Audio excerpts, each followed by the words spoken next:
Welcome back to my channel. ఈరోజు చిన్న చిన్న టిప్స్తో పప్పుచారు టేస్టీగా చేసుకుందాం. కందిపప్పును శుభ్రంగా కడిగి అరగంట సేపు నానబెట్టాను. దానికి ఒక పెద్ద టమాటా తీసుకున్నాను. కొంచెం పసుపు వేసి ఒక 7 విజిల్స్ రానిచ్చాను. 7 విజిల్స్ వచ్చాక పప్పు బాగా మెత్తగా ఉడికిపోయింది. దానిలో ఒక టమాటా, కొంచెం కొత్తిమీర, కొంచెం కరివేపాకు వేసి ఇలా బాగా స్మాష్ చేయడం వల్ల పప్పుచారుకి మంచి టేస్ట్ వస్తుందండి.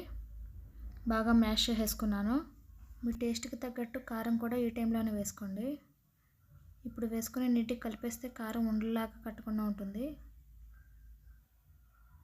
నీట్గా కలిపేసుకొని కొంచెం పలుచగా చేసుకోవాలి ఈ టైంలోనే.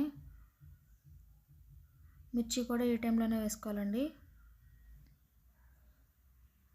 మిర్చి కూడా వేసుకొని ఈ కారాన్ని, మిర్చిని, ఈ మిశ్రమాన్ని అంతా నీట్గా కలుపుకోవాలి.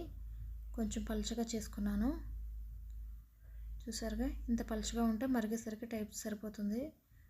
ఒక పక్కన రాగి ముద్ద చేసుకుంటున్నానండి. ఈరోజు పప్పుచారు రాగి ముద్ద మా లంచ్. మీరు ఎప్పుడైనా బెల్లంతో రాగి ముద్దను తిన్నారా? బెల్లం, రాగి ముద్ద, నెయ్యి తింటే చాలా టేస్టీగా ఉంటుంది. ఒక్కసారి ఎప్పుడైనా ట్రై చేయండి.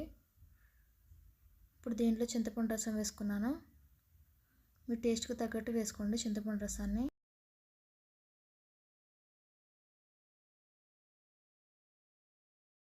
చింతపండు రసం వేసినప్పుడు పలుచగా చేసుకోండి. రాగి ముద్ద రెడీ అవుతుంది కదా, మగ్గడానికి పెట్టాను రాగి ముద్దని. ఈ టైంలో కొంచెం బెల్లం, కొంచెం ధనియా పౌడరు వేసుకోవాలండి. ధనియా పౌడర్ వేసుకున్నాను. ధనియా పౌడర్ వేయడం వల్ల చాలా టేస్టీగా ఉంటుంది. ఆ స్మెల్ బాగుంటుందండి. తాలింపు కోసం ఒక కడాయి తీసుకుని దాంట్లో ఆయిల్ వేసుకున్నాను. ఆయిల్ వేడయ్యాక ఆవాలు, వెల్లుల్లి వేసుకుని వాటిని బాగా ఫ్రై చేసుకున్న తర్వాత ఎండుమిర్చి వేసుకున్నానండి. ఎండుమిర్చి, జీలకర్ర వేసుకుని వీటిని కూడా బాగా ఫ్రై చేసుకుంటున్నాను. ఇవి కూడా బాగా ఫ్రై అయిపోయాయి.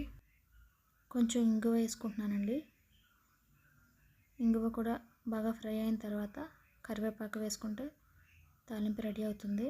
కొంచెం చల్లారిన తర్వాత చారులో వేస్తాను. చారు కూడా ఆల్మోస్ట్ మరిగిపోయింది కదా, కొంచెం కొత్తిమీర వేసుకుంటున్నాను. కొత్తిమీర వేసి గ్యాస్ ఆఫ్ చేసేస్తాను.